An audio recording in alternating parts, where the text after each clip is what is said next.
YouTube!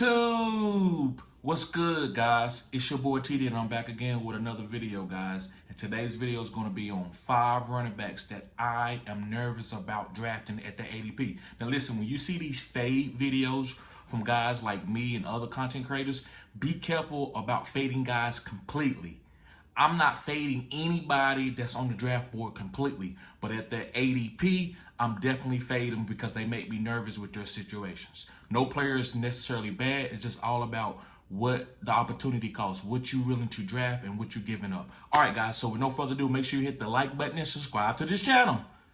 I said what I said. This is cutting edge content. Make sure you hit the like button and share the content, guys. So let's get on with these players. I don't want to hold you up. It's gonna be kind of a quick video because we need these quick hitters, right? So the first guy I want to talk about is Zack Pacho, and right now he's going at about, in my leagues, he's going about round 3 and round 4.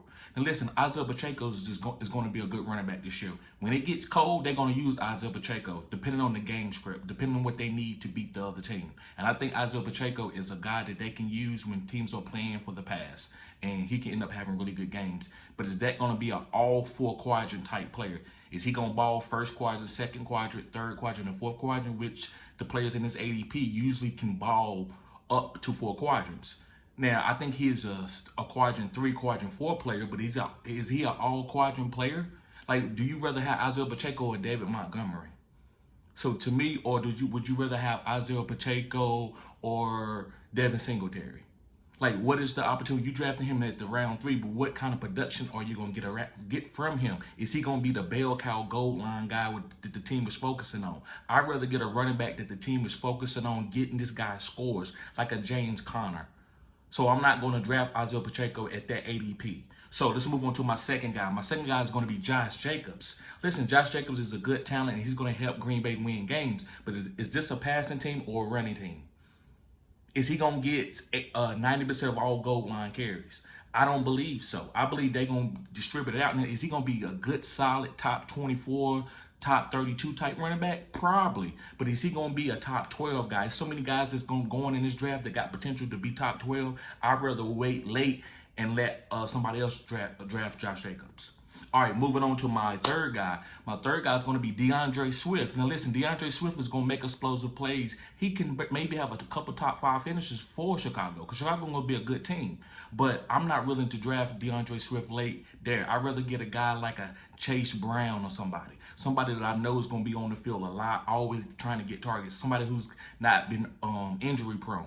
And so we know that DeAndre Swift is injury prone, he's explosive, but is he going to be the bell cow that we need? Is he the best value at his draft capital, right? Now, he is getting drafted like round 7, round 6 in some of my drafts, which is really good, and I'm okay with that, but it depends on who's on the board. If Chase Brown's on the board, I'm going with him over DeAndre Swift. And going back to Josh Jacobs, his ADP, guys, is like round 4, round 5. Sometimes it depends on what league you is. If half-point PPR, I'm willing to fade Josh Jacobs also at his ADP is just a little bit too hard. Too many other running backs that I think I can get later that can have better value and give me more upside than those guys. Okay, moving on to my fourth guy is Zack Moss. And now the main reason I'm fading Zack Moss is because Chase Brown. I think he's more explosive. He's going to be the guy that you want, and they're going to give Chase Brown goal line opportunities if he can prove. But early in the season, they're going to say, here, you're going to be our passing down back, and we're going to give you some carries. And once he starts breaking off long runs, I believe he's going to overtake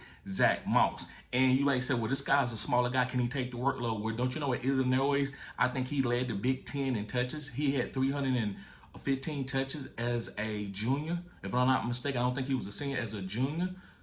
So I think this guy can handle the workload. This is a tough running back. Don't be mistaken. This guy could be a breakout guy. He could be a top 12. That's why I'm willing to go and wait on a guy like Chase Brown instead of getting these other guys that everybody is drafting.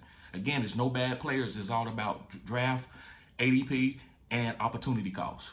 Are you going to draft this guy here and then or get this guy here in round 3 and you can get a guy in round 6 with the same type of upside? That's what I'm saying when I say opportunity cost. Okay, moving on to my fifth guy, and this guy's Kenneth Walker. Now listen, I like Kenneth Walker, but I believe this team is going to be a passing team. You have JSN, who got underutilized last year. You got DK Metcalf, who needs to be fed, and you got Tyler Lockett, who's a great route runner.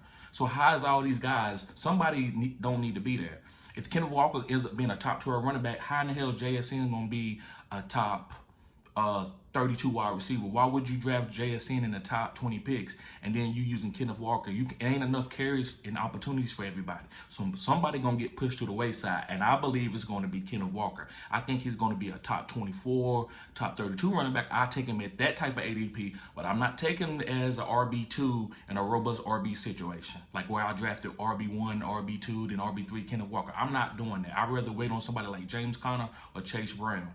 So guys, these guys are not bad players, but I'm fading at their ADPs because I believe they are being overdrafted. If they go past their ADPs, I think they are good picks. So guys, thank y'all for watching the whole video, guys. Listen, if you need help with your fantasy football drafts, make sure you hit me up. I have consultations. You can get a 30-minute consultation from me for $50, but if you are a member, you get a discount. And the Phenom member get their first consultation half off, which is only $25.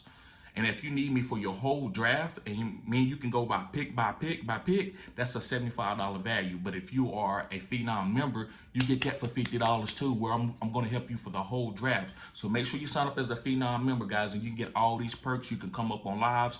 You get to come in the Discord. You also get to join some of my listener leagues. So guys, thank y'all for tuning in. Make sure you hit the like button and watch the whole video. Peace.